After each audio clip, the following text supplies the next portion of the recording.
नमस्कार दोस्तों, स्वागत है आपका अपने YouTube चैनल पर। तो चलिए शुरू करते हैं। अध्याय 4 जलवायु। पिछले 2 अध्यायों में आप हमारे देश की स्थलाकृति अफवाह के बारे में पढ़ चुके हैं। किसी भी क्षेत्र की प्राकृतिक पर्यावरण को समझने के लिए आवश्यक 3 मूल तत्वों में से 2 तत्व ये हैं कि इस अध्याय में आप तीसरे तत्व अर्थात हमारे देश की वायुमंडलीय अवस्था के बारे में पढ़ेंगे। हम दिसंबर में ऊनी वस्त्र क्यों पहनते हैं अथवा मई के महीने में असुविधाजनक क्यों हो जाते हैं, जून एवं जुलाई में वर्षा क्यों होती है, इन सभी प्रश्नों का उत्तर आप भारत की जलवायु का अध्ययन करके जान सकते हैं। एक विशाल क्षेत्र में लंबे समयावधि में मौसम की अवस्थाएं तथा विविधताओं का कुल योग ही जलवायु होता है। मौसम का एक विशेष समय एक क्षेत्र में वायुमंडल की अवस्था को बताता है। मौसम तथा जलवायु के तत्व जैसे तापमान, वायुमंडलीय दाब, पवन, आर्द्रता, वर्षण एक ही होते हैं। अपने आवश्यक ध्यान दिया होगा कि मौसम की अवस्था प्रायः एक दिन में कई बार बदलती है, लेकिन फिर भी कुछ सप्ताह महीने तक वायुमंडलीय अवस्था लगभग एक समान ही बनी रहती है। जैसे कि दिन गर्म, ठंडे, हवादार तथा शांत, असमान बादलों से घिरा रहता है या साफ, आर्द्र, शुष्क हो सकता है। महीना और औसत वायुमंडलीय अवस्था के आधार पर वर्ष ग्रीष्म, शीत, वर्षा ऋतुओं में विभाजित किया जा सकता है। विश्व के अनेक जलवायु प्रदेशों में बांटा गया है। क्या आप जान सकते हैं भारत की जलवायु कैसी है, ऐसा क्यों है? इस संबंध में हम इस अध्याय में पढ़ेंगे। भारत की जलवायु के मानसून जलवायु कहा जाता है। एशिया का इस प्रकार जलवायु मुख्यतः दक्षिण तथा दक्षिण पूर्व में पाई जाती है। सामान्यतः प्राकृतिक प्रतिरूप में लगभग एक रूप होते हैं। देश के जलवायु अवस्था में स्पष्ट प्रदेशीय भिन्नताएं हैं। आइए हम 2 महत्वपूर्ण तापमान एवं दर्पण वर्षण को लेकर देखते हैं। स्थल दूसरे स्थल पर एक मौसम से दूसरे मौसम से किस प्रकार भिन्न होता है। गर्मियों में राजस्थान मरुस्थल में कुछ स्थानों का तापमान लगभग 50 से तक पहुंच जाता है, जबकि जम्मू कश्मीर पर पलगम तापमान लगभग 20 डिग्री रहता है। सर्दी रात जम्मू कश्मीर में द्रास का तापमान -45 तक हो जाता है, जबकि तिरुवनंतपुरम में 22 डिग्री हो जाता है। अब वर्षण की ओर ध्यान देते हैं। वर्षण के रूप में प्रकार तथा प्रकार में ही नहीं बल्कि इसकी यात्रा या ऋतुओं में अनुसार विभिन्न प्रकार की भिन्नता। हिमालय में वर्षण अधिकतर भीष्म हिम के रूप में होता है तथा देश के शेष भाग में वर्षा के रूप में। वर्षीय वर्षण में भिन्नता मेघालय में 400 सेंटीमीटर से लेकर लद्दाख, पश्चिमी राजस्थान 10 सेंटीमीटर से भी कम है। देश के अधिकतर भागों में जून से दिसंबर तक वर्षा होती है, लेकिन कुछ क्षेत्रों में तमिलनाडु तट पर अधिकतर वर्षा अक्टूबर एवं नवंबर में होती है। सामान्य रूप से तटीय क्षेत्रों में तापमान अंतर कम होता है। देश के अतिरिक्त भागों में मौसमी ऋतुएं अंतर अधिक होती है। मैदानी क्षेत्र उत्तरी मैदान में वर्षा की मात्रा सामान्यतः पूर्व से पश्चिम की ओर घटती हैं। ये भिन्नताएं लोगों के जीवन में विविधता लाती हैं, जो उनके भोजन, वस्त्र और घरों के प्रकार में दिखती है। जलवायु नियंत्रण। किसी भी क्षेत्र में जलवायु को नियंत्रित करने वाले 6 प्रमुख कारक हैं। अक्षांशता, तुंगांशता, वायुदाब, पवन तंत्र, समुद्री से दूरी, महासागरीय धाराएं, उच्च दाब, लवण। पृथ्वी की गोलाई के कारण इसे प्राप्त सौर ऊर्जा की मात्रा अक्षांशों के अनुसार अलग अलग होती है। इसके परिणामस्वरूप तापमान, विद्युत वृक्ष, ध्रुवों की सामान्यता घटता है। जब कोई व्यक्ति पृथ्वी की सतह से ऊंचाई पर हो जाता है तो वायुमंडल में सघनता कम हो जाती है तथा तापमान घटता है। इसलिए पहाड़ियाँ गर्मी के मौसम में ठंडी होती हैं। किसी भी क्षेत्र का वायुदाब एक पवन तंत्र उस स्थान के अक्षांश तथा ऊंचाई पर निर्भर करती हैं। इस प्रकार वह तापमान वर्षा के वितरण को प्रभावित करता है। समुद्र का जलवायु पर समकारी प्रभाव पड़ता है। जैसे जैसे समुद्र की दूरी बढ़ती है, यह प्रभाव कम होता जाता है। लोग विश्व विषम मौसमी अवस्थाओं में महसूस करते हैं कि उसे महाद्वीपीय अवस्था कहते हैं। महासागरीय धाराएं समुद्र से तट से चलने वाली हवाओं के साथ तटीय क्षेत्रों की जलवायु को प्रभावित करती हैं। उदाहरण के लिए कोई भी तटीय क्षेत्र जहां गर्म ठंडी जलधाराएं बहती हैं और वायु की दिशा समुद्र तट से की ओर, तब तक तट गर्म या ठंड हो जाएगा। अंततः में किसी स्थान की जलवायु को निर्धारित करने में उच्चावच की भी महत्वपूर्ण भूमिका होती है। ऊंचे पर्वत ठंडी अथवा गर्म वायु अवरोधक करते हैं। यदि उनकी ऊंचाई ऊंची इतनी हो कि वर्षा लाने वाली वायु के रास्ते को रोकने में सक्षम हो तो वहाँ उस देश में वर्षा का कारण बन सकते हैं। पर्वतों के वन विमुख ढाल अपेक्षाकृत सूखे रहते हैं।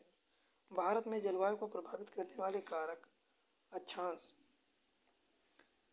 कर्कवृत्त देश का मध्य भाग विषुवत पश्चिम में कच्छ के रण से लेकर पूर्व में मिजोरम से होकर गुजरती है।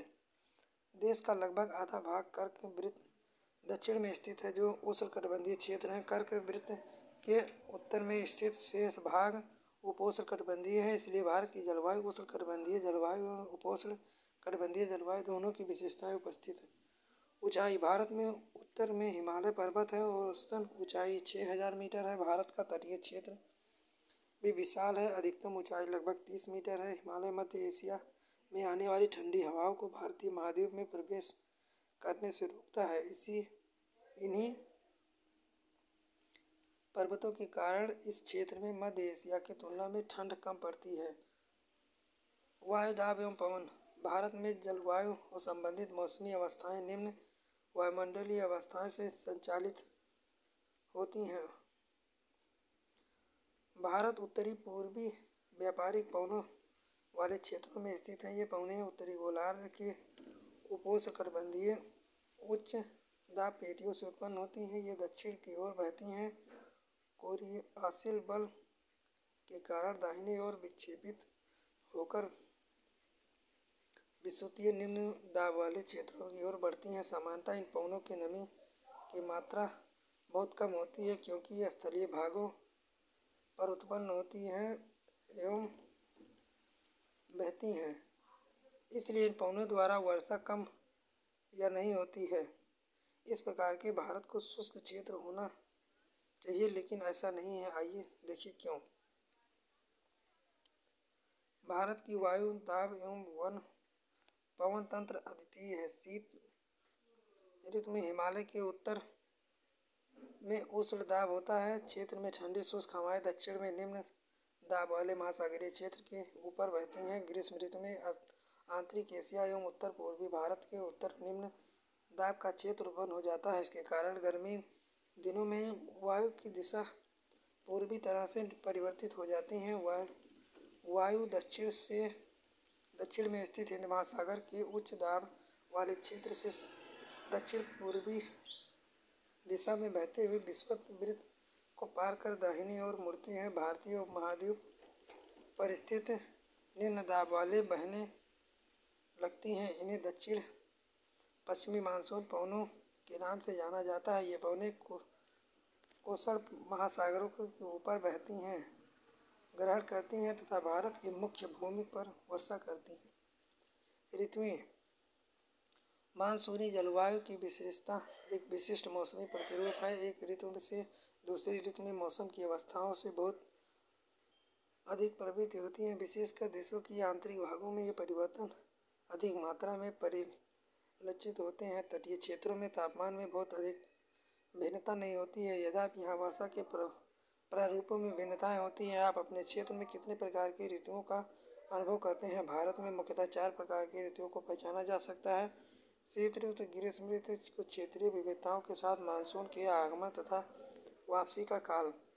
शीत ऋतु। उत्तरी भारत में शीत ऋतु मध्य नवंबर से आरंभ होकर फरवरी तक रहती है। भारत में उत्तरी भाग में दिसंबर तथा जनवरी सबसे ठंडी महीने होते हैं। तापमान दक्षिण से उत्तर की ओर बढ़ने पर घटता जाता है। पूर्व तट पर चेन्नई औसतन 24 डिग्री सेल्सियस 25 डिग्री सेल्सियस के बीच रहता है, जबकि उत्तरी मैदान में 10 डिग्री सेल्सियस से 15 डिग्री सेल्सियस के बीच होता है। दिन भर गर्म, रातें ठंडी होती हैं। उत्तर तुषारपुर सामान्य और हिमालय की ओर ऊपरी ढालों पर हिमपात होता है।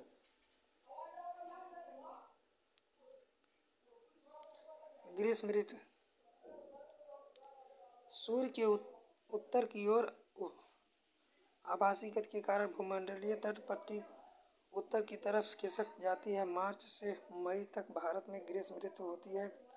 ताप पट्टी के स्थानांतरण के प्रभाव का पता विभिन्न अक्षांशों पर मार्च से मई के दौरान रिकॉर्ड किए गए तापमानों को देखकर लगाया जाता है। मार्च में दक्कन के पठार का उच्च तापमान 38 डिग्री सेल्सियस, अप्रैल के मध्य प्रदेश में गुजरात का तापमान 42 डिग्री, मई में देश का उच्चतम पश्चिमी भागों का तापमान 45 डिग्री। प्रायद्वीपीय भारत में समुद्री प्रभाव के कारण तापमान कम होता है।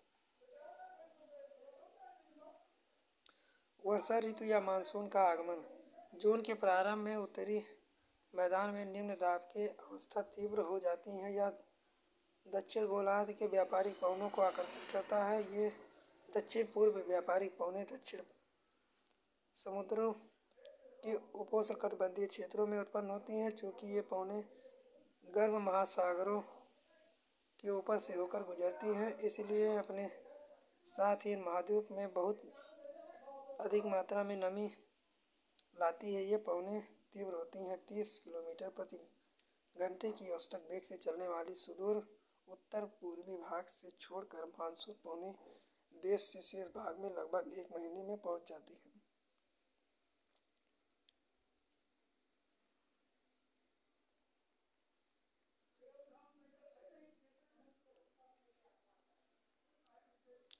अधिकतर वर्ष भर देश के उत्तरी पूर्वी भागों में होती है। साकी पहाड़ी की दक्षिण श्रृंखलाओं में स्थित मासिलराम विश्व में सबसे अधिक औसतन वर्षा वाला करता है। गंगा के घाटी तथा पूर्व में पश्चिम की ओर वर्षा की मात्रा घटती है। राजस्थान, गुजरात के कुछ भागों में बहुत कम वर्षा होती है।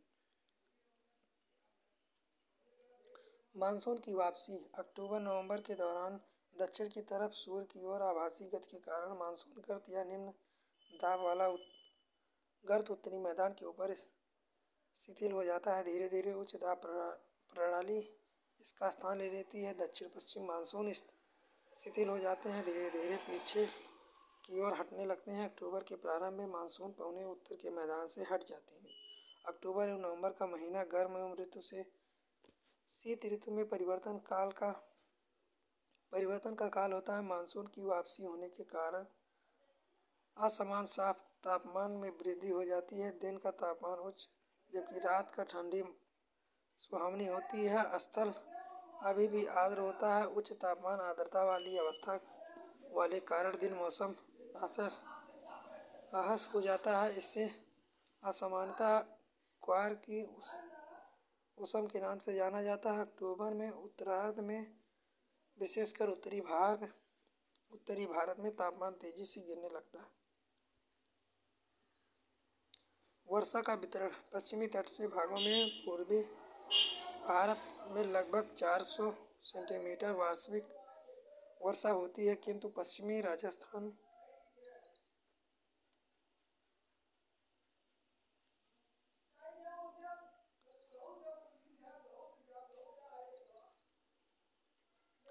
एक दूसरे से सटे पंजाब, हरियाणा एवं गुजरात के भागों में 60 सेंटीमीटर से अधिक वर्षा होती है। दक्षिण पठार के आंतरिक भागों में सह्याद्री पर्वतीय में भी वर्षा की मात्रा समान रूप से कम होती है। इन क्षेत्रों में वर्षा की मात्रा कम क्यों होती है? जम्मू कश्मीर के लेह में वर्षा की मात्रा काफ़ी कम होती है। देश के शेष हिस्से में वर्षा की मात्रा मध्यम रहती है। हिमपाती हिमालयी क्षेत्रों तक ही सीमित रहती है। मानसून एकता का परिचायक आप पहले ही पढ़ चुके हैं। हिमालय अत्यंत ठंडी पवनों से भारतीय उपमहाद्वीप की रक्षा करता है। इसी कारण अपेक्षाकृत उच्च अक्षांशों के बावजूद उत्तरी भारत में निरंतर ऊंची तापमान बना रहता है। इसी कारण प्रायद्वीपीय पठार में तीनों ओर से समुद्रों के प्रभाव के कारण न ना तो अधिक गर्मी पड़ती है ना ही अधिक सर्दी। इस समकारी प्रभाव के कारण संताप की दिशाओं में बहुत कम अंतर पाए जाते हैं। फिर भी भारतीय प्रायद्वीप पर मानसून की एकता पर प्रभाव बहुत ही स्पष्ट है। पवन की दिशाओं का ऋतुओं के अनुसार परिवर्तन तथा संबंधित ऋतुएं दशाएं ऋतु चक्र को एक लय प्रदान करती हैं। वर्षा की अनिश्चितताएं उसका असमान वितरण मानसून का एक विशिष्ट लक्षण है। संपूर्ण भारतीय भूदृश्य, इसके जीवन वनस्पति, इसका कृषि चक्र, मानव जीवन, इसके त्योहार उत्सव सभी मानसून लय के चारों ओर घूमते रहते हैं। उत्तर से दक्षिण, पूर्व से पश्चिम तथा संपूर्ण भारतवासी प्रतिवर्ष मानसून के आगमन की प्रतीक्षा करते हैं। ये मानसून पवनें हमें जल प्रदान करते हैं, कृषि की प्रायिकता में तेजी लाती हैं, संपूर्ण देश में एक सूत्र में बांधती हैं। नदी घाटियाँ जो जलों का संवहन करती हैं उन्हें भी नदी की घाटी इकाई का नाम दिया जाता है। अभ्यास मानचित्र परियोजनाएं स्वयं के लिए करें। तालिका